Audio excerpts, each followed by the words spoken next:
Okay, in this problem we're talking about blood donors. So the event D1 is that a randomly chosen person can be a donor for patient 1, and the first patient has blood type A.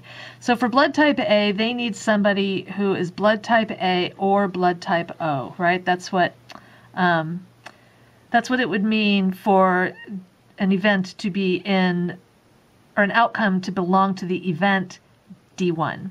D2, patient 2 has blood type B, so he or she needs somebody with B-type blood or O-type blood.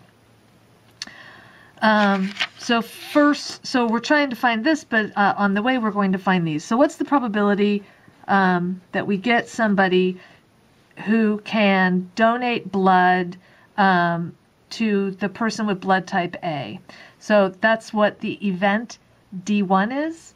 And so this means we want somebody with blood type A or somebody with blood type O. Those are mutually exclusive. You can't have a person who's got both blood type A and blood type O at the same time, right? So all we have to do is add these up. So it's 0.42 plus 0.44 is 0.86. And the same thing for the event D2. That's the probability of blood type B plus the probability of blood type O. B is 0.10. O is still 0.44. So this probability is 0.54. Are the events D1 and D2 disjoint or overlapping? They're overlapping because they both have blood type O in them, right? So D1 is A and O, D2 is B and O, so they are overlapping. If we try to apply the addition rule for disjoint events, the addition rule for disjoint events says just that the probability of A or B is the probability of A plus the probability of B.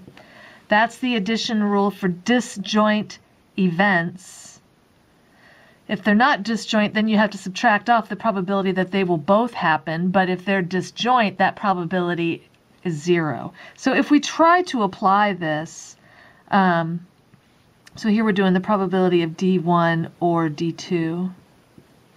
It would be the probability of D1 plus the probability of D2, but the probability of D1 is 0.86, and the probability of D2 is 0.54, and if we add those two things together, we get a number that's bigger than 1, not a probability.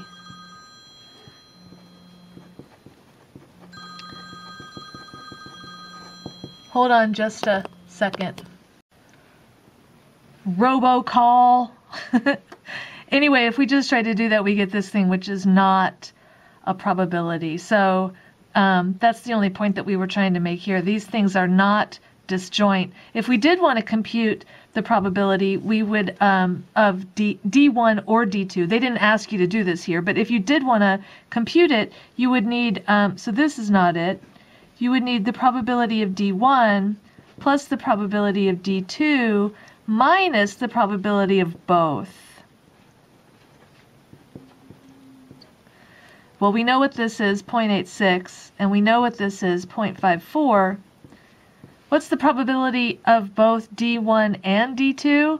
That's the probability that you get a guy with blood type O, right? So this just means blood type O. D1 means they can help the guy with blood type A. D2 means they can help the guy with blood type B, and the only guy who can do that is the guy with blood type O. So the probability of O is 0.44. So that's what we would subtract off, and we would get a probability of 96%. Okay?